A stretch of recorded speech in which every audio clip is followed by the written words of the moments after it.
ऊपर करो। बिस्मिल्लाहिर्रहमानिर्रहीम। बस बस बस बस। इय्याका नअबुदु व इय्याका नस्तईन। मेरे हाफिजाबाद के नौजवानों, बुजुर्गों, मेरी बहनों, इस शानदार इस्तकबाल का मैं आपका शुक्रिया अदा करता हूं। बहुत बहुत शुक्रिया। मैं आज सबसे पहले शौकत और आपके वालिद मेहदी भट्टी आपको मुबारक देता हूं, खराज तहसीन पेश करता हूं कि आज आपने ये ऑर्गेनाइज किया इतना बड़ा जलसा।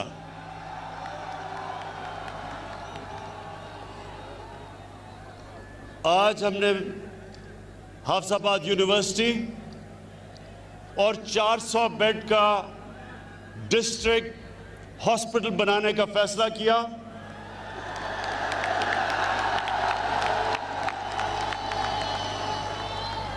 और इंशाअल्लाह ये हम जल्दी से जल्दी इसलिए बनाएंगे कि ये यूनिवर्सिटी भी और हॉस्पिटल भी ये आपकी ज़रूरत है और ये हमारा फ़र्ज़ है कि हम ये आपके लिए बनाएं।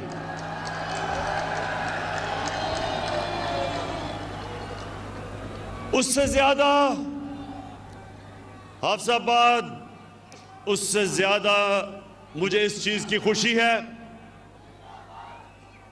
कि पंजाब गवर्नमेंट ने फैसला किया कि 2020 तक, इस साल तक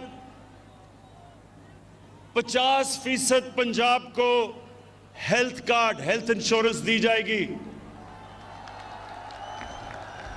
और अगले साल 2021 में सारे पंजाब के लोगों को हेल्थ इंश्योरेंस, हेल्थ इंसाफ कार्ड मिलेगा। अब मैं आपको समझाना चाहता हूं कि हेल्थ कार्ड है क्या। ये मेरी बहनें आप खास तौर पे सुने। एक घर में सफेद पोश घर, तनख्वाहदार लोगों का घर, मजदूर का घर, अगर बीमारी होती है वालिदैन को, बच्चों को, तो ये जो हेल्थ कार्ड है ये एक खानदान में 10 लाख रुपए तक कहीं भी इलाज करवा सकेंगे। सरकारी अस्पतालों में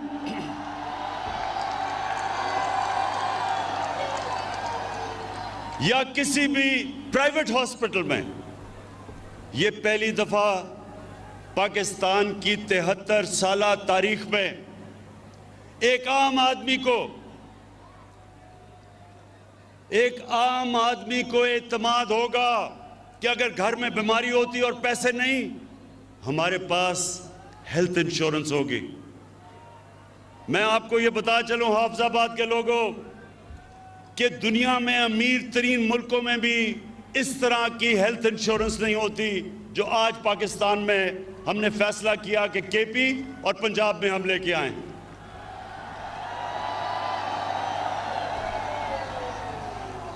इससे क्या होगा? इससे होगा क्या? इससे ये होगा कि हाफिजाबाद जैसे इलाकों के अंदर, हाफिजाबाद जैसे इलाकों में प्राइवेट हॉस्पिटल बनेंगे।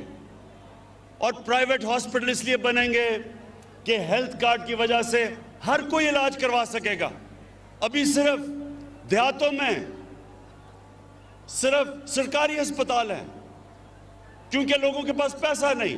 बड़े शहरों में प्राइवेट हॉस्पिटल है। इंशाअल्लाह अस्पतालों का सारे पाकिस्तान में, अभी तो खैर पंजाब में और पख्तूनख्वा में एक अस्पतालों का जाल पिच जाएगा ये हेल्थ कार्ड की वजह से। दूसरी चीज जो चीफ मिनिस्टर पंजाब ने बात की, जो उस्मान बुज़दार ने बात की कि पनाहगाह हमने पाकिस्तान में पहली दफा शहरों के अंदर पनाहगाह बनाई। किसके लिए? मजदूर आता है काम करने के लिए, पनाहगाह में वो ठहरता है, उसके पैसे बच जाते हैं, किराया बच जाता है, खाना मिलता है, खाने के पैसे बचते हैं और वो सारा पैसा अपने बीवी बच्चों को भेजता है। ये पहली दफा पाकिस्तान के अंदर पनाहगाह बनी है और मुझे खुशी ये है कि ये हमारा जो सफ़र है पाकिस्तान को फलाई रियासत बनाने का वो शुरू हो चुका है। हम इंशाअल्लाह जो अगला काम करने जा रहे हैं, जो नया पाकिस्तान हाउसिंग का मतलब क्या कि आज तक अगर आपके पास पैसा है तो आप घर बना सकते हैं, अगर पैसा नहीं है तो किराए के घर में ठहरना पड़ता था। अब नए पाकिस्तान हाउसिंग का जो हमारा स्कीम है, और 2 साल हमें लगे, एक अदालतों में केस था फोरक्लोजर लॉ का वो जीतने में। अब ये होगा कि बैंकों से 5% सूद के ऊपर हम पैसे लेंगे और वो एक 5 मरले के घर कोई भी बना सकता है 5% सूद पे, और लंबी किस्तें, यानी कि जो आप किराए के ऊपर जो आप किराया देते हैं वो आप किस्तें देंगे और घर आपका अपना हो जाएगा, अपने घर पे छत हो जाएगी। ये 73 साल तारीख में इंशाल्लाह पहली दफा, बड़े लोगों ने रोटी कपड़ा और मकान की बात की, ये पहली दफा इंशाल्लाह लोगों को मकान मिलेगा। उसके बाद नौजवानों, एक तालीम का निसाब, ये भी 73 साल में पहली दफा हमारी हुकूमत कर रही है कि सारे पाकिस्तान में एक निसाब हो। ये ना हो कि उर्दू मीडियम, इंग्लिश मीडियम, दीनी मदरसे, एक निसाब हो ताकि गरीब घरों से भी बच्चे ऊपर आ सकें, डॉक्टर बन सकें, इंजीनियर बन सकें। जब 2013 में तहरीक इंसाफ की हुकूमत आई पख्तूनख्वा में, तो 3 साल तक हम सुनते रहे कि जी किधर है नया पख्तूनख्वा। 3 साल हमें सुनना पड़ा कि किधर है नया पख्तूनख्वा। जब इलेक्शन हुआ, और पख्तूनख्वा की एक तारीख है कि वो एक जमात को दूसरी दफा बारी नहीं देते, लेकिन तहरीक इंसाफ जब इलेक्शन हुआ तो पहले से ज्यादा वोट मिली, 2/3 अक्सरियत मिली पख्तूनख्वा में 2018 में। क्यों मिली? इसलिए कि हमारे दौर में गुर्बत पख्तूनख्वा में 27% से गिर के 18% पे आ गई। 9% गुर्बत कम हुई उस सूबे में जिधर वॉर ऑन टेरर, वो जंग की वजह से तबाही थी। वो सूबा जिधर सरमायाकार बिजनेसमैन छोड़ छोड़ के इस्लामाबाद आ रहे थे, जिधर पैसे वाले लोग सूबे से बाहर जा रहे थे, फैक्ट्रियां बंद हो रही थी, उस सूबे में 9% गुर्बत कम हुई, 27% से 18% पे। इसलिए लोगों ने वोट दी, और इंशाअल्लाह यही इंशाअल्लाह मेरा ख्वाब है पाकिस्तान के लिए कि हम अपने मुल्क में गुर्बत कम करें, सारी पॉलिसी बनाएं निचले तबके को ऊपर लाने के लिए। जिस तरह का हेल्थ कार्ड है, जिस तरह का तालीमी निज़ाम है, जिस तरह का अस्पतालों का निज़ाम है, जैसे जैसे नीचे से लोग ऊपर आएंगे और जैसे जैसे पाकिस्तान एक फलाई रियासत बनेगी, इंशाअल्लाह यही कौम एक अजीम कौम बनने जा रही है।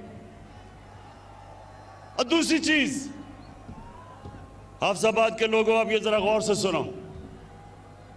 इस वक्त जो पाकिस्तान में दूसरा हमें काम करना है और कर रहे हैं, वो है कानून की बालादस्ती कायम करना।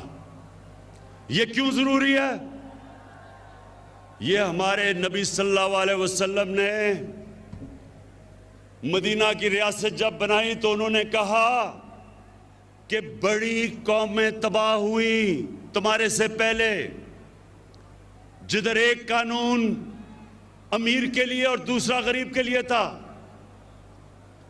ये गौर से सुने, जिधर ताकतवर के लिए एक कानून और कमजोर के लिए दूसरा, उस कौम में कानून की बालादस्ती नहीं आती। जब भी एक कौम आगे बढ़ती है तो कानून की बालादस्ती आती है। कानून के सामने सब एक बराबर। इस वक्त हमारे मुल्क में ये जो सर्कस लगाई हुई है, ये जो सर्कस लगी हुई है, ये वो लोग हैं 30 साल से इन्होंने इस मुल्क को लूटा। ये अमीर तरीन हो गए और कौम को कर्जों में डुबा दिया। इनके लिए एक और कानून था, आम चोर जो भैंस चोरी करता था या जो मोटरसाइकिल चोरी करता था, उसके लिए एक और कानून था। और ये जो अरबों रुपया चोरी करके मुल्क का बाहर लेके जा रहे थे, इनको पाकिस्तान का इंसाफ का निजाम नहीं पकड़ता था। अब इनको मुश्किल पड़ गई है। पहली दफा जो केसेस नैब के अंदर इनके दौर में बने हुए थे, हमने नहीं केसेस बनाए, ये इनके दौर के केसेस थे। वो अपने दौर में तो ये एक दूसरे को पूछते नहीं थे। हमारे दौर में हमने नैब को आज़ाद छोड़ दिया है। इनके दौर में नैब इनकी गुलाम थी, हमारे दौर में आज़ाद है। अब ये सारी ब्लैकमेल इसलिए मुझे कर रहे हैं कि ये चाहते हैं कि मैं किसी तरह नैब को ख़त्म कर दूं ताकि इनकी चोरी बच जाए। हाफिजाबाद के लोगों, पहले मुझे बताओ, क्या मैं इनको छोड़ दूं?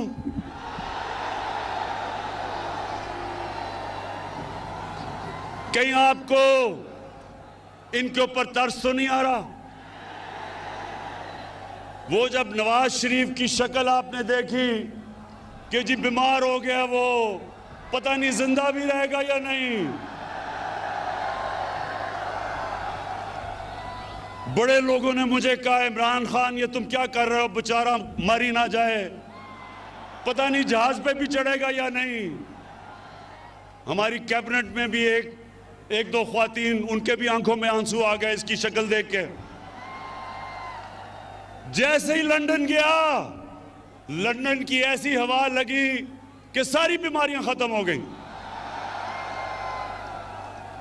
तो ये जो सब इकट्ठे हैं, मैं इन सारों को आज पैगाम देना चाहता हूं कि देखें, आज तक आपका उन लोगों से मुकाबला था, या वो उनको अपनी कुर्सी की ख्वाहिश थी, या वो आप ही की तरह करप्ट थे। आज आप सबका मुकाबला इमरान खान से है। एक वो इंसान जिसको अल्लाह ने मुकाबला करना सिखाया है। मैं आज आप सबको कह रहा हूं कि आप जो मर्जी कर लें, जितने मर्जी जलसे करने हैं कर लो, लेकिन जब तक आप इस मुल्क का लूटा हुआ पैसा वापस नहीं करेंगे, आपको नहीं छोड़ूंगा। अच्छा,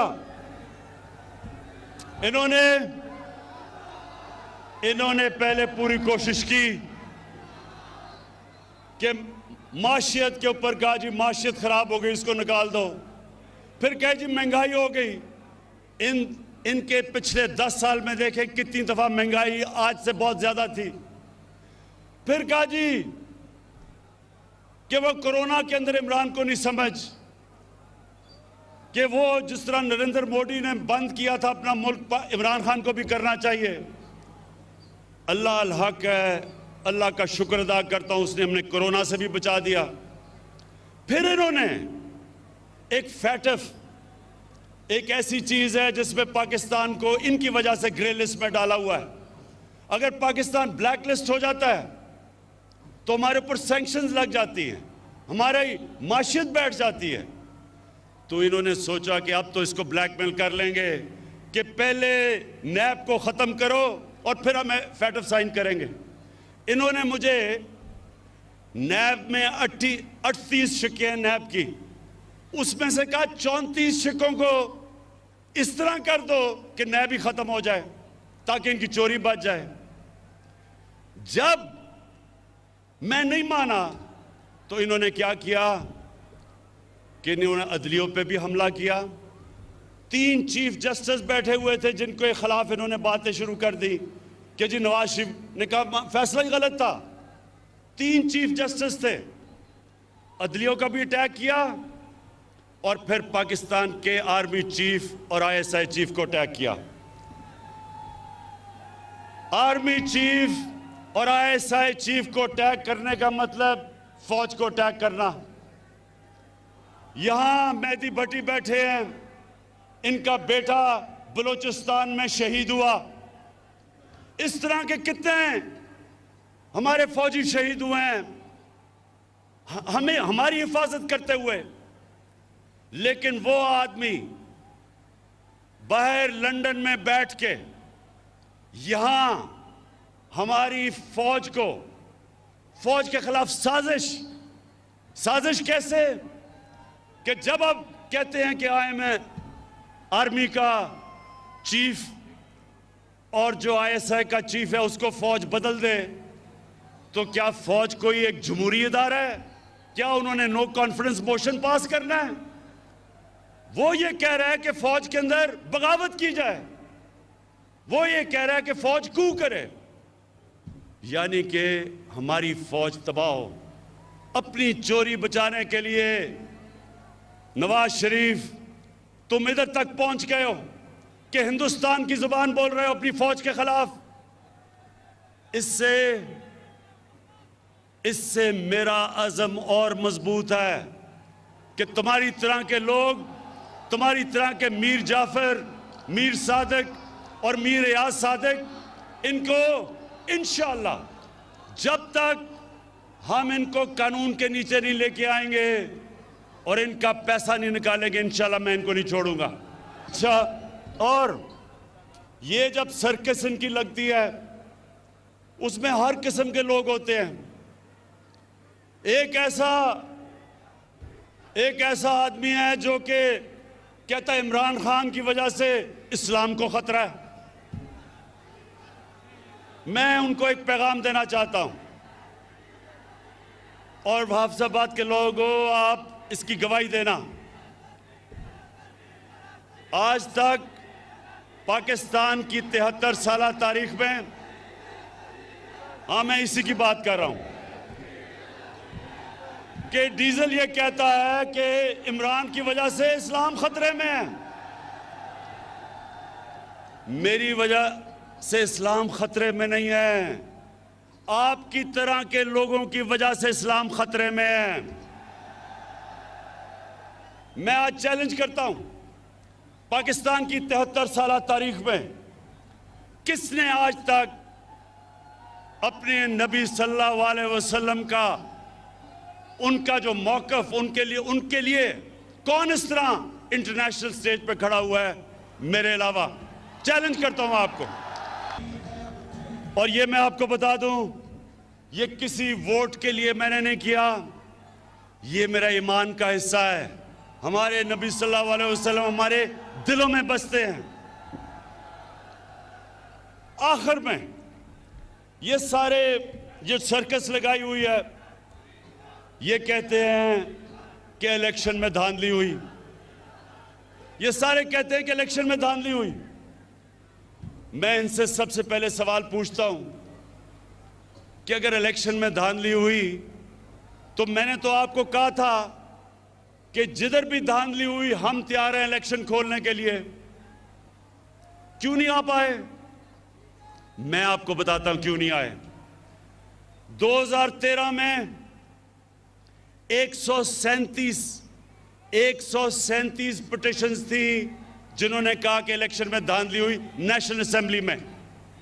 2018 में 137 की बजाय 90 थी, 50% कंपटीशन थी। और नून लीग की सिर्फ 11 पिटिशंस थी पंजाब के अंदर और तहरीक इंसाफ की 14 थी। तो सवाल ये मैं पूछता हूं कि अगर धांधली हुई थी तो किधर है आपकी पिटिशंस? क्यों नहीं आपने कहा कि धांधली हुई? इलेक्शन कमिश्नर आपका, केयर टेकर आपकी, आपने सिलेक्ट किया था केयर टेकर इलेक्शन कमीशन, तो धांधली किसने की फिर? और जब मैंने आपको कहा था हम खोलने के लिए तैयार हैं, क्यों नहीं खोला? नौजवानों, एक मेरी बात सुन लें। जब मैं क्रिकेट खेलता था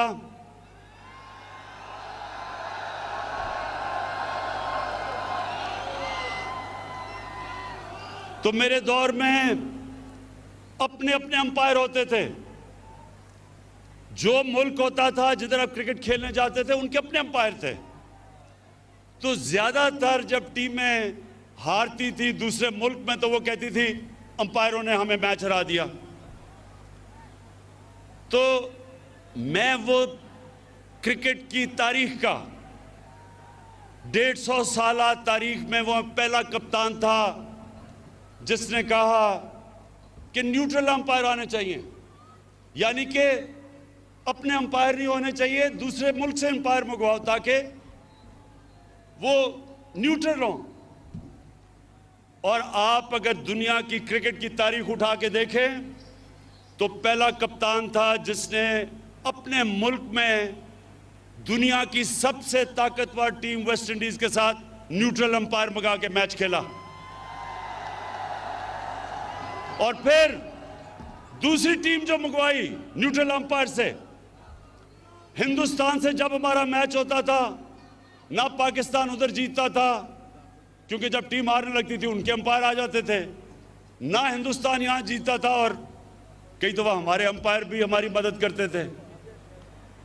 तो मैं पहला कप्तान था जिसने हिंदुस्तान में जाके हिंदुस्तान के अंपायरों के होते हुए हराया हिंदुस्तान को। और फिर जब हिंदुस्तान पाकिस्तान आई तो हमने न्यूट्रल अंपायर से उनके साथ मैच खेला और हमारी वजह से आज दुनिया की क्रिकेट में न्यूट्रल अंपायर हैं। जो हारता है वो हार मान जाता है, वो कहता है क्योंकि अंपायर अब न्यूट्रल है। आज मैं आपके सामने वादा करता हूं अपनी कौम से, ये मेरी हुकूमत है जो पहली दफा पाकिस्तान में एक ऐसे इलेक्शन करवाएगी कि जो हारेगा वो भी मानेगा कि इलेक्शन साफ और शफाफ हुआ है। इसके लिए हम कई चीजें कर रहे हैं। हम इलेक्ट्रॉनिक वोटिंग कर रहे हैं, हम एक इलेक्ट्रॉनिक वोटिंग यानी टेक्नोलॉजी का फायदा उठाएंगे। हम इसके ऊपर पूरा काम कर रहे हैं। हम इंशाअल्लाह सारे वो कदम उठाएंगे कि ऐसा इलेक्शन होगा जो सिर्फ पाकिस्तान में एक दफा हुआ था 1970 में, जब सबने कहा कि साफ और शफाफ इलेक्शन है। उसके अलावा सारे इलेक्शनों में जो हारता था वो कहता था कि इलेक्शन में धांधली हुई। ये जो अब इलेक्शन होगा, हम इलेक्शन रिफॉर्म्स कर रहे हैं, टेक्नोलॉजी लेके आ रहे हैं। जो जो चीज़ें हमने पूरा स्टडी किया कि कैसे साफ होगा, सारी इस्लाहत कर रहे हैं। और इंशाअल्लाह जिस तरह क्रिकेट की दुनिया में मैं पहला कप्तान था जो न्यूट्रल अंपायर लेके आया, आज इंशाअल्लाह पाकिस्तान भी याद रखेगा कि वो हुकूमत आई जिसने पहली दफा पावर में होते हुए साफ और साफ इलेक्शन करवा के भरपूर तरीके से इलेक्शन जीता। मैं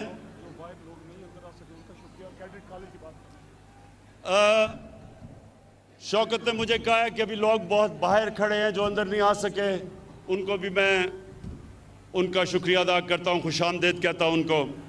और मैं आखिर में ये फिर कहता हूं कि हमने सारे जो इलाके हमारे पीछे रह गए थे और हाफिजाबाद भी पीछे रह गया था, हम आपके लिए पूरा काम करेंगे। आपके लिए यूनिवर्सिटी, आपके लिए DHQ बड़ा 400 बेड का हॉस्पिटल, और इंशाल्लाह ये जो कैडेट कॉलेज चाह रहे हैं, इंशाल्लाह एक कैडेट कॉलेज के ऊपर भी हम काम शुरू करेंगे। बहुत बहुत शुक्रिया।